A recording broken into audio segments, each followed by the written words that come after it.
Welcome to our podcast on effective speaking in spontaneous situations. Today, we're diving deep into why off-the-cuff speaking is so daunting and how we can improve. Dr. Smith, why do even highly educated professionals freeze up when asked to speak unexpectedly? Great question. Research shows that roughly 85% of people feel nervous about public speaking, and that anxiety intensifies when the situation is unplanned. Unlike rehearsed speeches, spontaneous speaking requires quick thinking and adaptability, which triggers our fight or flight response and makes us fear making mistakes. That resonates with so many. To illustrate, the classic Count the F's exercise exposes how easily we miss details under pressure. Is this a metaphor for what happens cognitively during impromptu speaking? Absolutely. Just as we overlook F's, our brains can fixate on what we think we should say, causing us to miss cues or opportunities in the moment. It's a great analogy for the little things like mindset and preparation that can make a significant difference in how we respond spontaneously.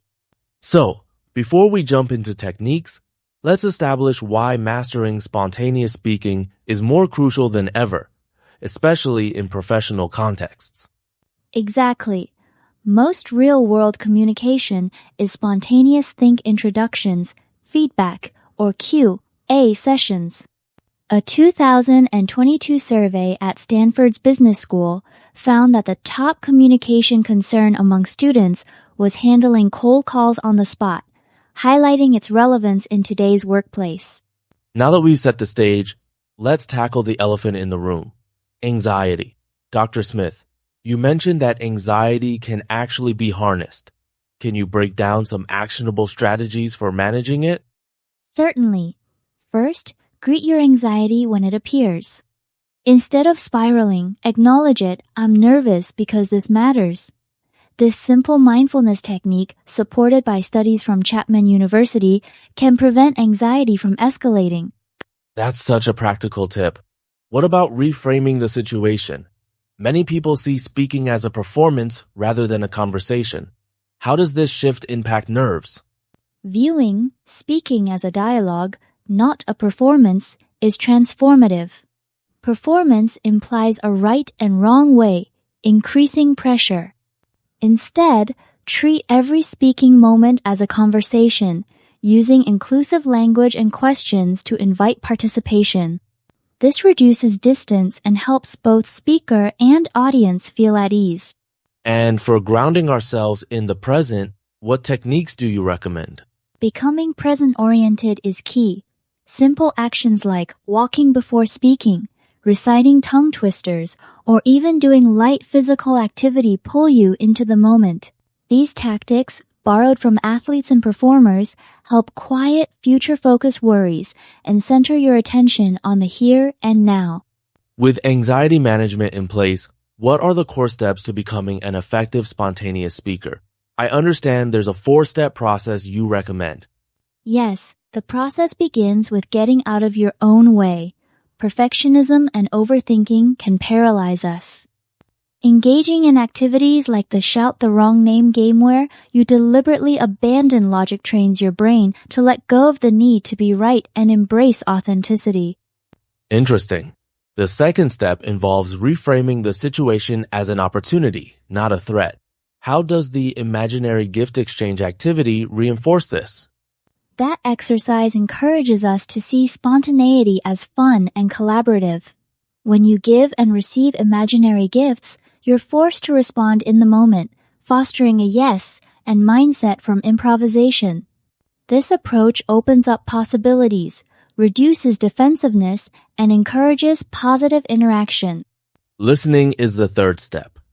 Why is slowing down and truly hearing your audience so vital in unscripted moments? Listening ensures your response is relevant and thoughtful. Exercises like spelling out responses slow down your processing, forcing focus on your partner's words. This minimizes premature planning and maximizes connection, a principle echoed in the maxim, "Don't just do something, stand there." And finally, structure. How does providing a framework aid spontaneous speaking? Structure, such as the problem-solution benefit or what so, what now, what formats, increases processing fluency by 40%, according to cognitive science. This scaffolding makes your message memorable and easy to follow, both for you and your audience, even when you're thinking on your feet. Let's bring these concepts to life. How do these techniques play out in challenging scenarios like hostile audiences or remote presentations? In hostile situations, preparation is key. Anticipate tough questions and acknowledge emotions without labeling them. Say, "I hear your concern," rather than "you're angry." Then, reframe the question to something you can answer confidently, tapping into your structured response strategy. Remote audiences add another layer. What unique engagement strategies work when you can't read the room physically? Active engagement is crucial online. Use polls, collaborative documents, or imaginative prompts like asking, "Imagine if," to draw participants in. Break up your talk with interactive elements to maintain attention, as studies show digital fatigue sets in much faster than in person. On the topic of expert testimony, particularly under cross-examination, how can one stay composed while being grilled? Theme-based preparation and paraphrasing are your best allies. Identify key messages and supporting evidence beforehand. When questioned, paraphrase "so" what you're really asking is to buy time and steer the conversation. This Swiss Army knife technique helps maintain control and clarity under pressure.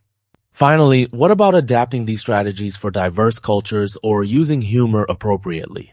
Always consider your audience's cultural norms and preferences. What works in one context may not in another.